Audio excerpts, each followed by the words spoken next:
এক সময়ের কথা, হুল্লোরিয়া নামে এক রাজ্য ছিল। আর সেই রাজ্যের রাজা ছিলেন হুল্লোর, অদ্ভুত, মজার আর বড্ডই হুল্লোট করা। আজ আমি দেশের সেরা খাবারের প্রতিযোগিতা করব। আর বিজয়ী পাবেন আমার সোনার জুতা। আপনির মহিমা জুতা। খাবার প্রতিযোগিতার পুরস্কার জুতা। হ্যাঁ, যে রান্না সবচেয়ে সুস্বাদু হবে সে পাবে আমার জুতার ধন।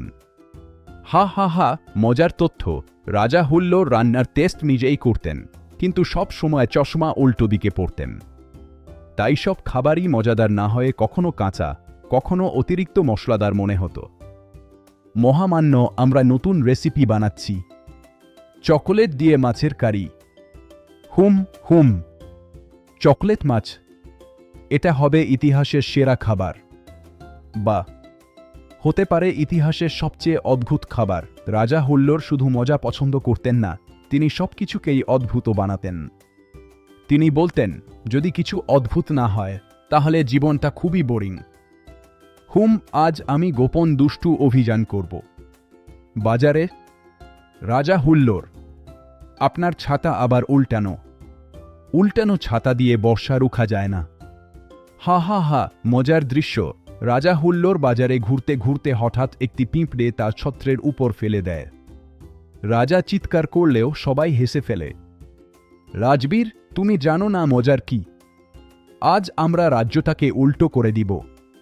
উল্টো করব? কিভাবে বাবা? আমি সবাইকে হেলমেট দেব যাতে তারা উল্টো হাঁটে। হা হা হা। রাজা হুল্লোরের রাজ্য ছিল এক অদ্ভুত জায়গা। মানুষ হেসে হেসে হাঁটত, খেলত। কেউ কেউ ভাবত এ রাজা হয়তো পাগল, কিন্তু জীবনটা এত মজার বানিয়েছে যে সবাই আনন্দে থাকে। আমি সিদ্ধান্ত নিয়েছি, এই রাজ্যে সবাইকে প্রতিদিন মজা করতে হবে। কেউ যদি দুঃখ পায় তাকে এক বেলুন আর চকলেট দিব।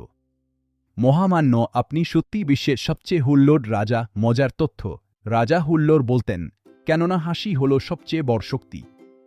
যুদ্ধ নয়, হাসি রাজ্যকে জিতায়। এভাবেই রাজা হুল্লোড়ের রাজ্যটা হয়ে উঠল সবচেয়ে হাসিখুশি এবং অদ্ভুত রাজ্য, যেখানে সবাই জানত জীবনে মজা না থাকলে জীবনটা খুব বিরক্তিকর। মজা করো, হাসো আর মনে রেখো, অদ্ভুত হওয়াটা ভালো।